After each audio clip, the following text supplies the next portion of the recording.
Municipal కార్మికుల సమస్యలు పరిష్కరించాలంటూ CITU ఆధ్వర్యంలో 3 రోజుల నుంచి సమ్మె కొనసాగుతోంది. బద్వేల్ పట్టణంలోని మున్సిపల్ కార్యాలయం ఎదురుగా చెవుల్లో పూలు పెట్టుకుని నిరసన వ్యక్తం చేశారు. అనంతరం మున్సిపల్ కార్మికుల సమస్యలు పరిష్కరించాలంటూ నినాదాలతో హోరెత్తించారు. ఈ సందర్భంగా బద్వేల్ సిఐటియు కోశాధికారి శివకుమార్ మాట్లాడుతూ సుప్రీంకోర్టు ఇచ్చిన తీర్పు ప్రకారం సమాన పనికి సమాన వేతనం ఇవ్వాలన్నారు. కనీసం అమలు చేయడంలో రాష్ట్ర ప్రభుత్వం పూర్తిగా విఫలమైందన్నారు.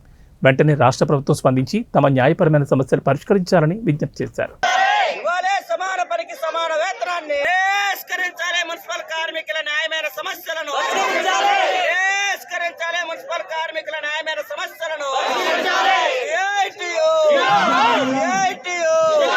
జిందాబాద్ జిందాబాద్ జిందాబాద్ జిందాబాద్ కార్మికుల ఐక్యత, మున్సిపల్ కార్మికుల ఐక్యత, పెంచాలే కార్మికుల సంఖ్యను, కార్మికుల సంఖ్యను ఇవ్వాలి. ఇంజనీరింగ్ కార్మికులకి నైపుణ్యం గల వేతనాలను ఇవ్వాలి. ఇంజనీరింగ్ కార్మికులకి నైపుణ్యం గల వేతనాలను ఇవ్వాలి. ఇంజనీరింగ్ కార్మికులకి నైపుణ్యం గల వేతనాలను పెంచాలి. పెరుగుతున్న జనాభాకి కార్మికుల సంఖ్యను ఇవ్వాలి. సమాన పనికి సమాన వేతనాన్ని ఇవ్వాలి. సమాన పనికి సమాన వేతనాన్ని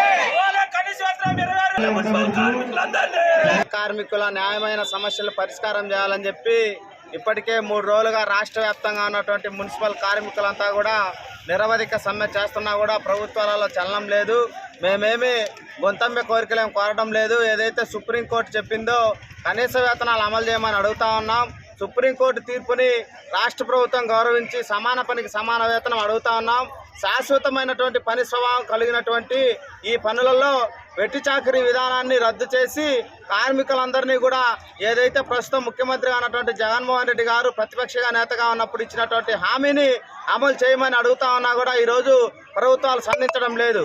రాజ్యాంగం ఇచ్చినటువంటి కనీస వేతన చట్టం అమలు చేయడంలో ఈరోజు ప్రభుత్వాలు పూర్తిగా విఫలమయ్యాయి. కనీస వేతన చట్టాన్ని అమలు చేయకపోతే అది వెట్టి చాకరీ కిందకి వస్తుంది తప్ప మరేది కాదు.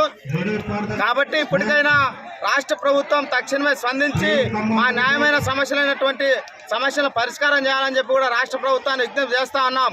ఇప్పుడున్నటువంటి పాలకులు చెప్తా ఉన్నారు, అధికారులు చెప్తా ఉన్నారు, ప్రపంచాన్ని గడగడలాడించినటువంటి కరోనా టైంలో ఫ్రంట్ లైన్ వారియర్గా పనిచేసినటువంటి పారిశుద్ధ్య కార్మికుల సేవలు వెలకట్టలేనివి, మీకు ఏమిచ్చినా కూడా మీ రుణం తీర్చుకోలేదని చెప్పి అవసరం ఉన్నప్పుడు ఒక విధంగా, ఇప్పుడు అవసరం తీరిపోయిన తర్వాత ఏమిచ్చినా మీ విలువ తీర్చలేనన్నటువంటి పాలకులు ఈరోజు కార్మికులను రెగ్యులర్ చేసేదానికి ఎందుకు ఒప్పుకోవడం లేదు. అదేవిధంగా కార్మికులకు ఇవ్వాల్సినటువంటి కనీస సౌకర్యాలు ఇవ్వడంలో కూడా ఈరోజు గంటి వేసే పని దాట వేసే పని చేస్తూ ఉన్నారు. ఇప్పటికైనా రాష్ట్ర ముఖ్యమంత్రి వర్యులు చొరవ తీసుకొని కార్మికుల న్యాయమైన సమస్యలు పరిష్కారం చేసి ఆ విధంగా ఆలోచన చేసి ఈ యొక్క సమ్మె నివారణకు చర్యలు చేపట్టాలని, లేని పక్షంలో రాబోయేటువంటి రోజులలో ఈ సమ్మెని పూర్తిగా అన్ని సెక్షన్లకు విస్తరించి అవసరమైతే అన్ని విభాగాలను కూడా కలుపుకొని సమ్మెను ఉధృతం చేస్తాం.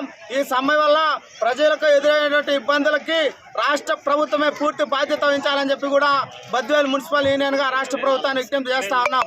కాలువ శివకుమార్, యూనియన్ కోశాధికారి.